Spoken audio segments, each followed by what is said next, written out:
Hey there guys, Tom here. Welcome back to my movie channel and thank you very much for joining me for this, my spoilers review of possibly the most expensive cat video ever made, Captain Marvel. And I'm joined today by my friend Ben.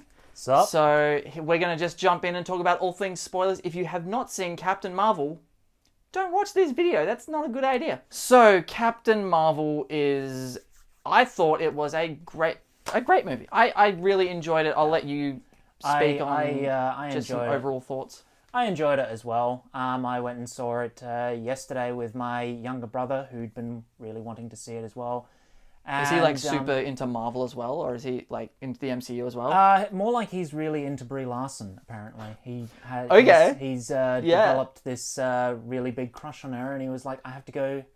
I want to go see this movie." It almost didn't matter what the movie was. He had her in it, had to see it. Almost at that point, but so went and saw it, and yeah, I quite enjoyed it. I think the trailers didn't really do a good job of selling it. Really, I didn't like the trailers, honestly. They just like, if it wasn't for the fact that the MCU is like 20 movies deep now, and I've liked them all pretty much. Yeah, they're a sure thing. So like it didn't matter how bad the trailers were. I was going regardless. But the trailers weren't great. No, they didn't do a good job of selling it. And it's not a perfect movie by any stretch of the imagination. There are definitely things you can pick out about it, but overall I thought it was a pretty enjoyable movie.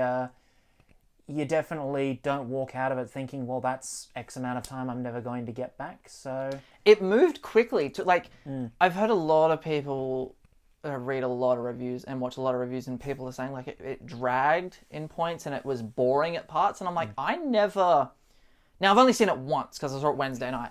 Yeah.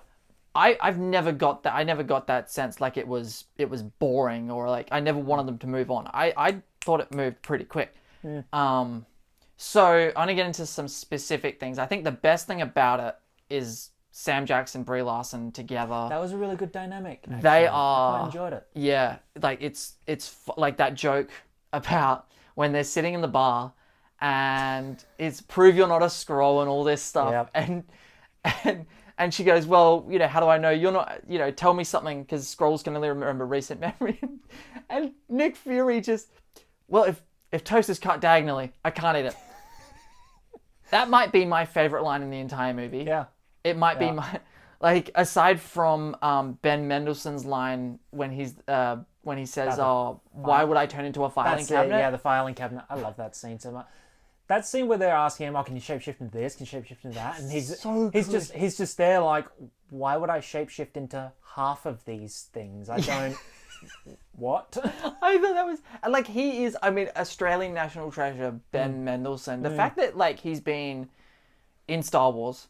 Yeah. And he's now now he's in the MCU. And I'm like, Australians represent, like, I love Ben Mendelsohn, man. He's so good. Yeah. Even in bad movies. I don't know if you saw Robin Hood.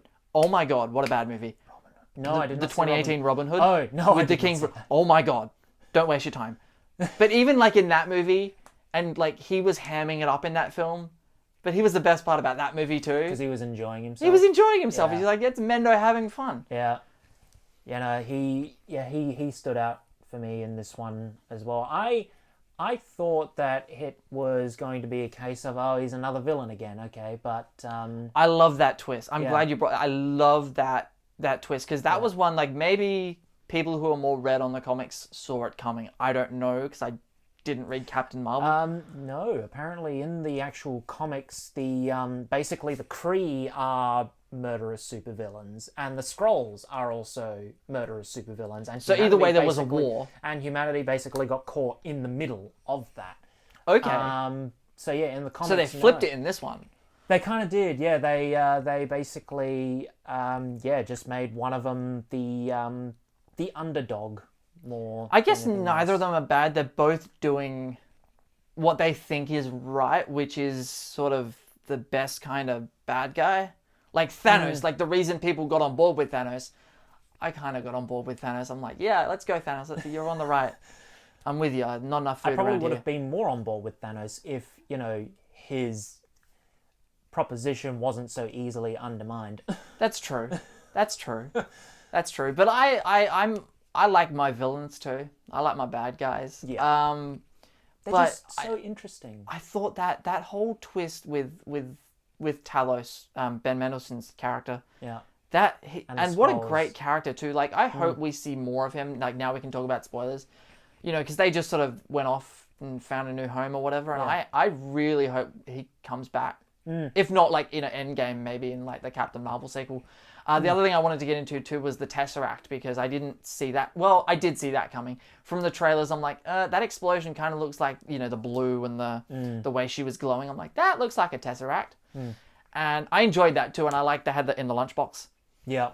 But that fight, here's one of my problems with this movie. That fight when she's buying Sam Jackson and her friend time to get off the thing, right? And so she's fighting the Kree, and she's got the Tesseract she's got the lunchbox, pretending it to be the Tesseract.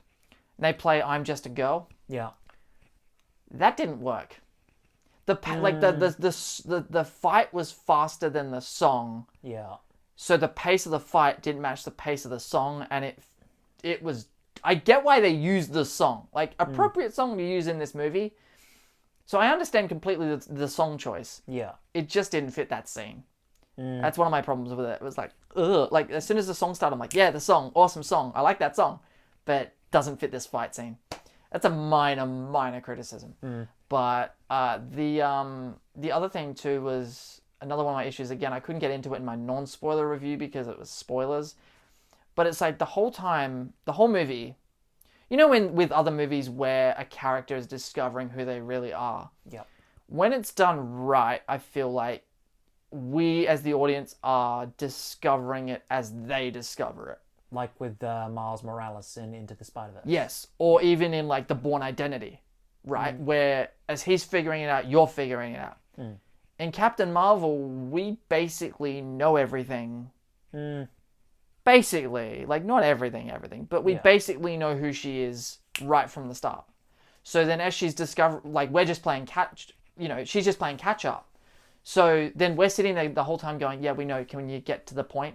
Yeah. You know, it's like, so there's no mystery in it anymore. It's just, okay, hurry up. We know that she's Captain Marvel. Yeah, and I get what you mean. Like, the whole, where she remembers, you're just kind of sitting there like, oh, thanks for joining us. We've kind of been here for a while. Yeah, we've been sitting here waiting for you to figure this out, you know. And the whole movie, the whole time, it was, I don't know about you, but it was hard for me to really get connected to any character on any kind of emotional level. Except for the cat, which we will talk about in a second. I promise you 95% of this is talking about the cat. I couldn't, like, even, you know, in Avengers or in Iron Man or in Thor, they do a good job of getting you attached to the character. And I feel like maybe it's something where, because of the way this movie is set up, where she doesn't know who she is. So you can't really connect to her because she doesn't even know who she is. She can't even connect to herself. So maybe that's because of the way they chose to tell the story. I don't know. But I couldn't really be like, I love this character. You know? I like Brie Larson, and I like watching her kick ass, and I enjoyed the movie overall, but it was very hard for me to, like, emotionally invest in her. Yeah.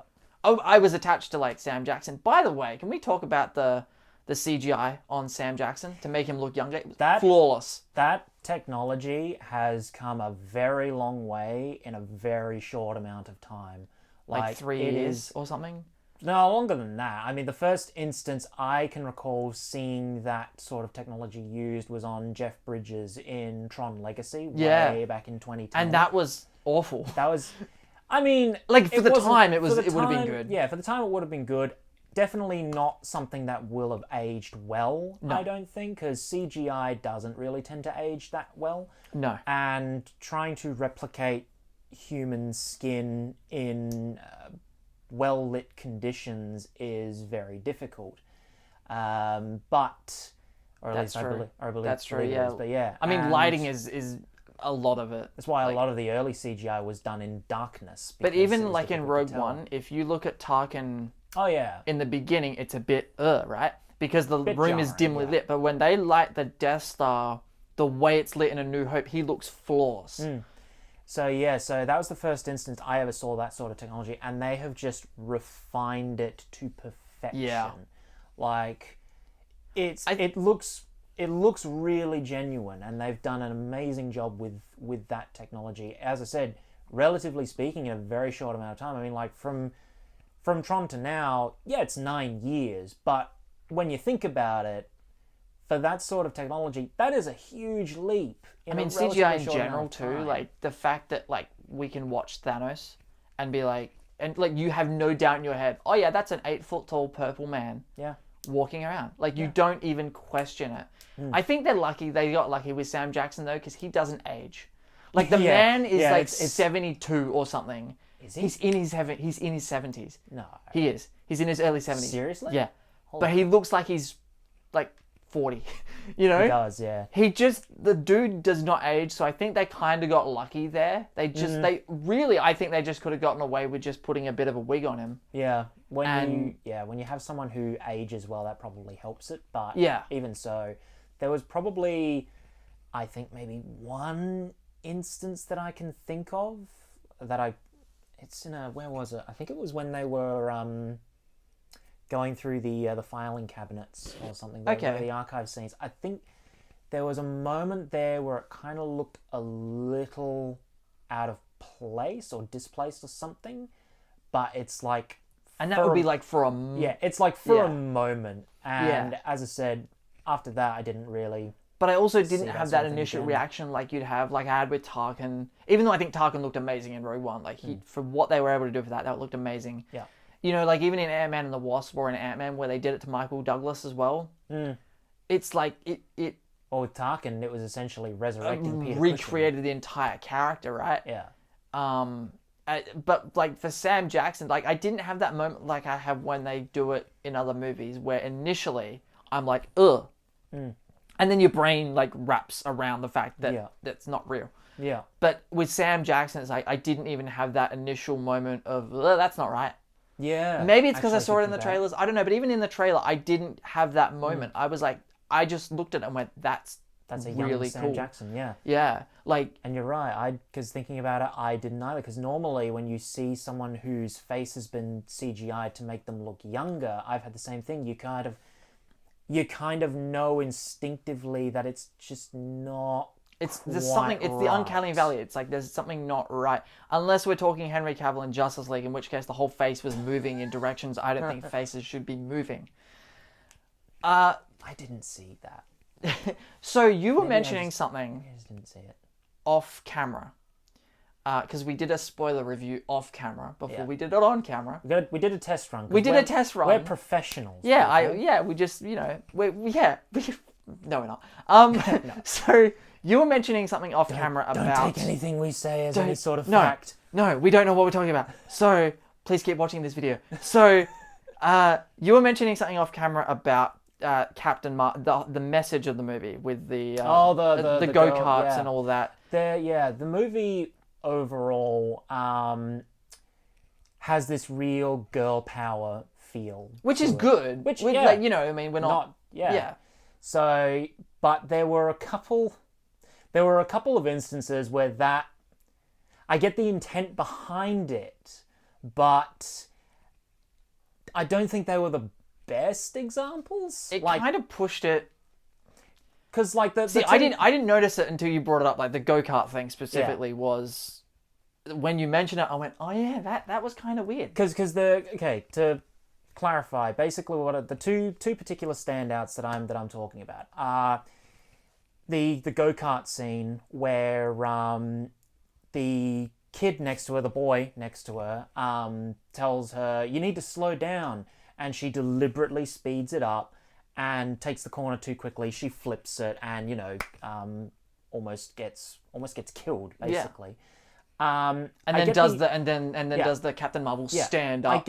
I get the intent behind that, but the thing is that particular example, that's not being defiant to anything. That's just being stupid, because it wouldn't have just been, when you think about it, not just that kid would have told her you need to slow down before they even, if it's anything like how it is here in Australia when you go to a go-kart place, the supervisors will tell you if you're coming up to a sharp corner, you need to back it off. It's just common sense, right? It's pure safety, because if you get injured or killed, that makes them liable. So, so her, when she deliberately ignores the warning, that's not her being defiant to anything. It's really just her being stupid.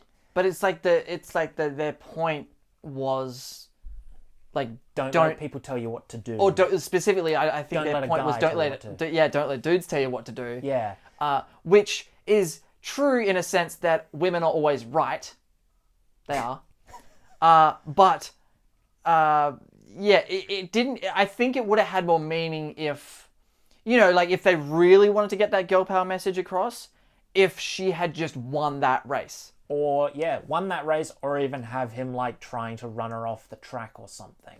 But even then, I still think you're getting into that territory of, we want to empower our female hero, which they should do, but you also can't make all the dudes in the movie look like dicks or look dumb. You can't really dumb them down, which is why I think if you just simply have her win that go-kart race in that flashback...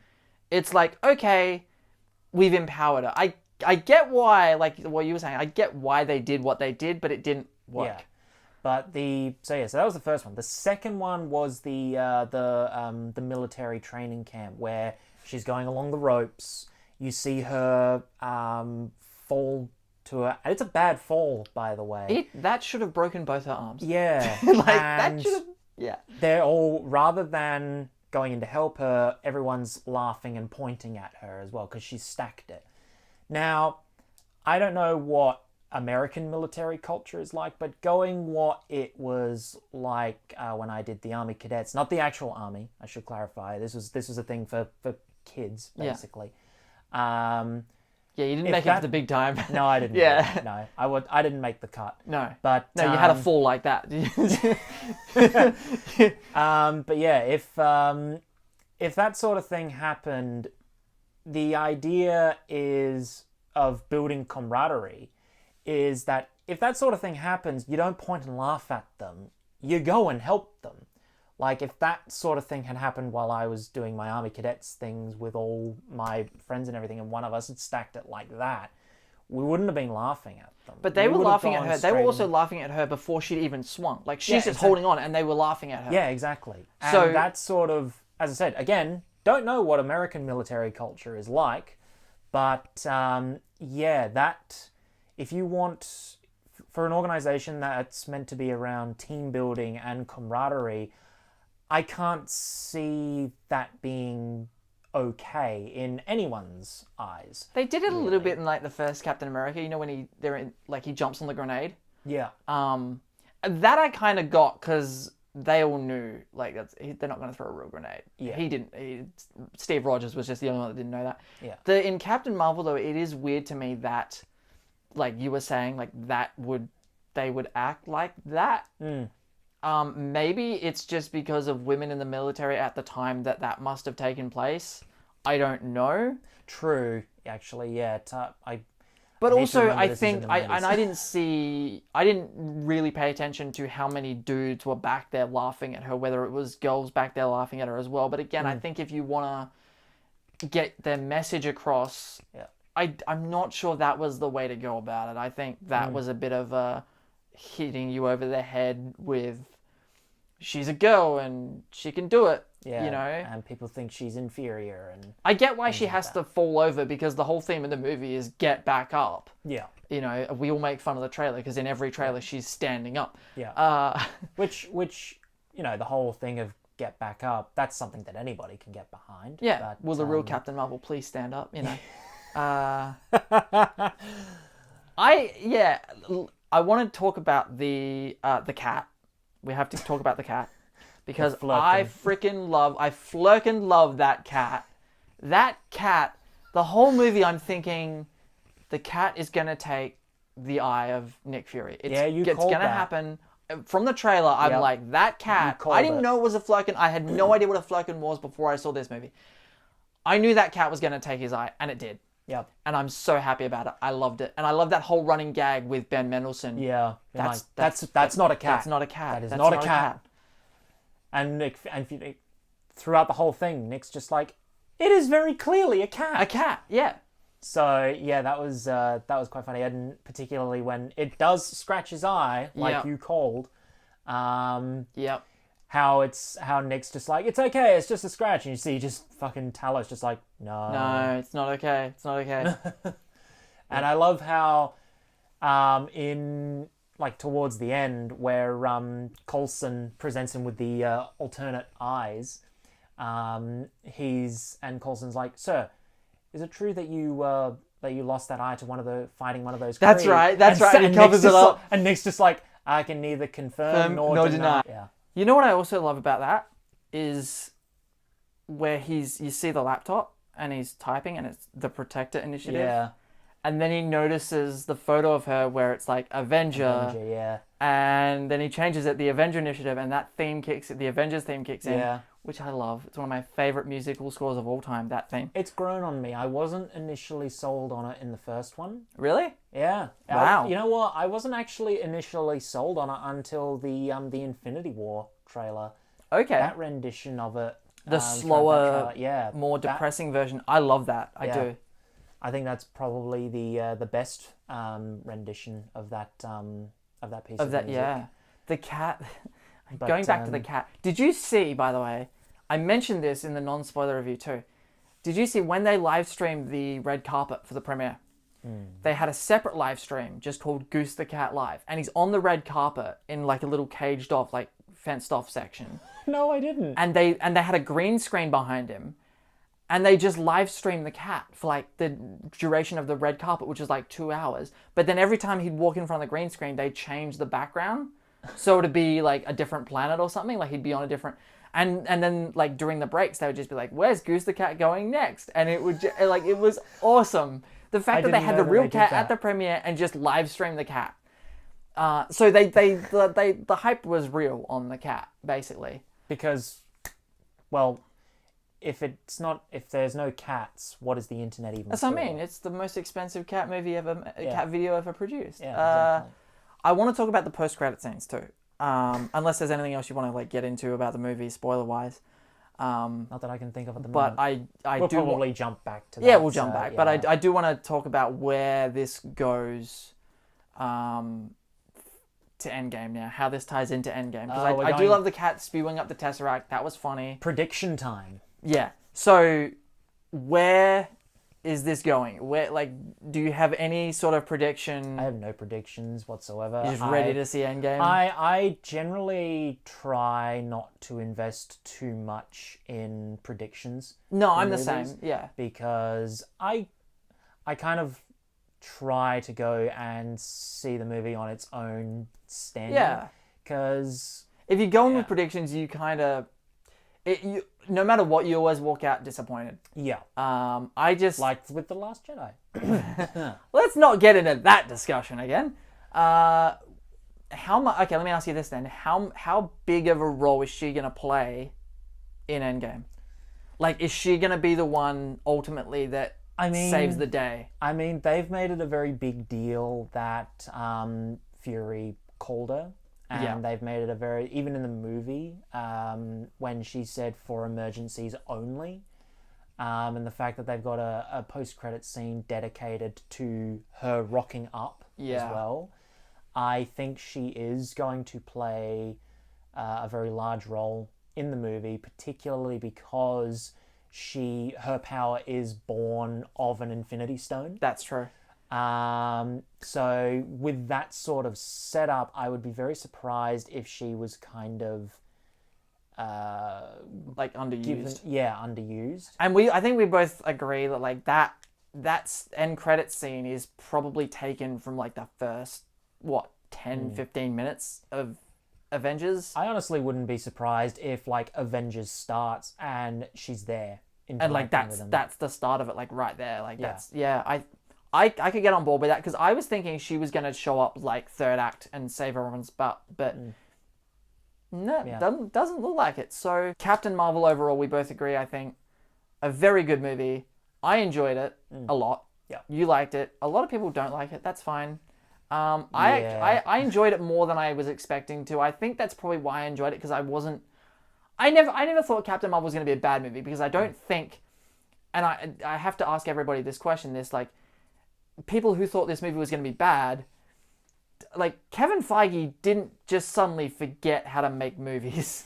Like, that dude, he's masterminded the entire MCU. That dude, like, trust him at this point. Like, give him the benefit of the doubt. The trailers didn't look good. No. But I still had no doubt, even though the trailers didn't look, I had no doubt the movie was actually going to be good. It wasn't, it's not like on like the level of the first Avengers or Civil War or Infinity War for me. It's like, it's on like an Ant-Man kind of level. And I really like Ant-Man, you know, so I don't know. Where do you have any... You're going to find this incredible. Still haven't seen Ant-Man. You still haven't seen the first Ant-Man movie. I've seen the second one. So of all the MCU movies you have seen, do you have any idea where Captain Marvel would sit? Hell. Do you like? It's definitely not. I think we both agree. It's not like Avengers kind of level. Like, let's be real here. I don't think any of the subsequent MCU films are going to be the first Avengers level. No. No, that's a very high bar. I think really the only thing that's going to end up coming close to it is going to be Endgame. Yeah. But that's because it's the Endgame. Yeah. Where does it fall on There the will scale? never be another Avengers movie ever again. That's not true. But... No, that's... Yeah. Oh, hell. Like even like a Doctor Strange? My first instinct is to say, like, the first Thor movie. Yeah, I can see that. I'm one of these weirdos. I like the second Thor movie. I enjoy Thor: The Dark World. I do. So if you don't enjoy Thor: The Dark World, that's fine, but I do. Anyway, yeah. I'm going to wrap this up right now because we've been going for half an hour. And shit, really? It's been half an hour. We could probably talk for... And we could still keep going. We could keep going. Editing an hour-long video is going to be a pain in the butt. So... Anyway, that will do it for our spoilers review. Thank you very much for joining us for this review. Thanks, Ben, for doing this review with me. Thanks for having me. That's all right, no worries. And we've been trying to make this happen for a while. We've been trying to do a video together for ages, like over a year, and we just haven't found the time to do it. So I'm glad Until now. And hopefully it won't be the last one. So, thank you very much for watching, guys. I hope you enjoyed it. If you did, hit that subscribe button. Ring that notifications bell so you never miss out on my take on all things movies. My name is Tom. That's Ben. And we will see you guys next time.